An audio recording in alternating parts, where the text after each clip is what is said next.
श्री स्वामी समर्थ। तुमचे सर्वांचे माझ्या यूट्यूब चॅनलमध्ये मनपूर्वक स्वागत आणि तुमच्या सर्वांच्या इच्छा मनोकामना पूर्ण होत हीच स्वामी महाराजांच्या चरणी प्रार्थना करते आणि आजच्या व्हिडिओला सुरुवात करते। तर आजच्या व्हिडिओमध्ये आपण जाणून घेणार आहोत श्री स्वामी समर्थ जपमाळेचे नियम। जपमाळ हातात घेतल्यानंतर आपण जपमाळेला सर्वप्रथम नमस्कार करायचा, तिला वंदन करावे। जप करताना उजव्या हाताच्या मधल्या पेरावर माळ ठेवून तिचे मणी आपल्याकडे ओढावे। माळेचे मणी एकमेकांवर आदळणार नाहीत याची सर्वप्रथम तुम्ही काळजी घ्यावी। माळेचे मणी नेहमी गाठवलेले असावेत। जप करताना मेरुमणी येतात, माळ उलटावी।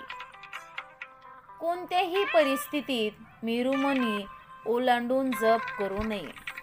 चुकून मेरुमणी ओलांडला गेल्यास 6 प्राणायाम घालावे। जप करताना माळ तुटल्यास ते अरिष्ट सूचक असल्यामुळे अरिष्ट परिहार्य महामृत्युंजय मंत्राचा जप करावा। जप माळीने जप करताना शक्यतो गोमुखी वापरावी। गोमुखी नसल्यास एखादे वस्त्र हात झाकून घ्यावे। एका व्यक्तीने ठराविक एकच जपमाळ वापरावी। दुसऱ्या व्यक्तीची जपमाळ कधीही तुम्ही वापरू नका।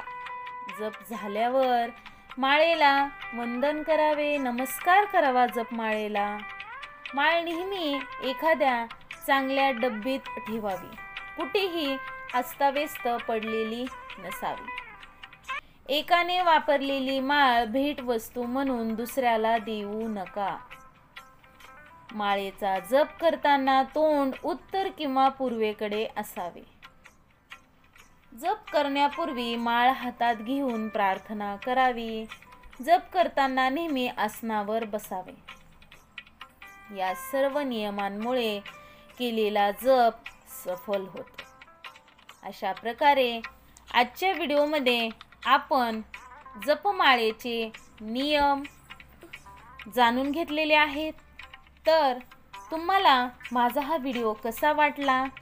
तुम्ही चॅनलला नवीन असाल तर चॅनलला सबस्क्राईब करा आणि कमेंटमध्ये तुम्हाला कशी माहिती वाटली याबद्दल नक्कीच सांगा।